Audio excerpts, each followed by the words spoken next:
ठीक है। साथ में ज्योग्राफी रिलेटेड अगर मैं क्वेश्चन बताऊं तो ऐसा पूछेंगे कि जैसे कि राजस्थान में कॉपर मिल रहा है, तो कॉपर ही वहां पे क्यों मिलता है, कॉपर राजस्थान में ही क्यों है। ठीक है, तो वो उस या फिर कोई चीज सेडिमेंट्री रॉक्स में ही क्यों पाई जाती है। इस टाइप के क्वेश्चन। तो बेसिकली रॉक्स के बारे में आपको आइडिया होना चाहिए, कौन से मिनरल्स कहाँ मिल रहे हैं, किस पर्टिकुलर रॉक में पाए जाते हैं।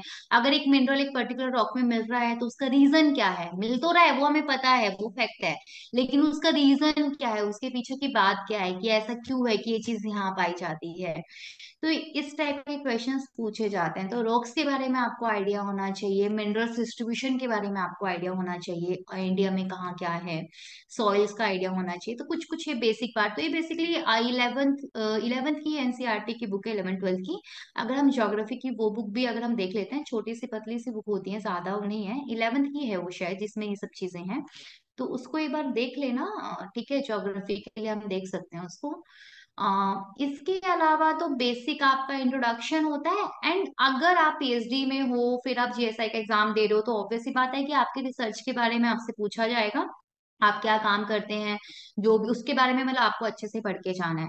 मैं टीचिंग में थी तो मुझसे टीचिंग से रिलेटेड चीजें पूछी गई थी। ठीक है।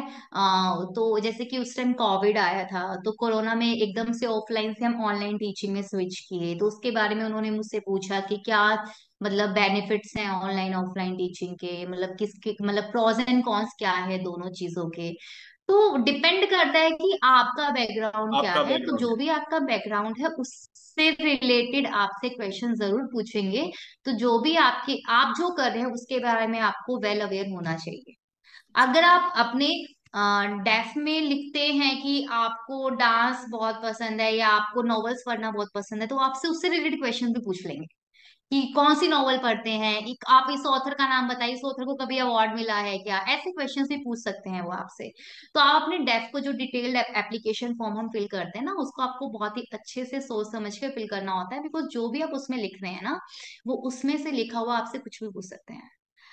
तो ये चीज है। तो बाकी बट इतना है कि हमेशा ट्रू रहना, कुछ भी बात को घुमाना नहीं, क्योंकि वो सामने बैठे हुए जो लोग हैं वो बच्चे नहीं हैं, वो बहुत ही बड़े लोग हैं। ठीक है, उन्हें वो सब समझ जाते हैं। तो कभी भी झूठ नहीं बोलना है। अगर कोई चीज नहीं पता तो साफ बोल दो नहीं पता, आई डोंट नो सर। ठीक है, तो एकदम कॉन्फिडेंस के साथ अपना इंटरव्यू देना है। तो ठीक है, ये सब मैं चीजें हैं जो ध्यान रखनी होती है। मैं यही चीज बोलने वाला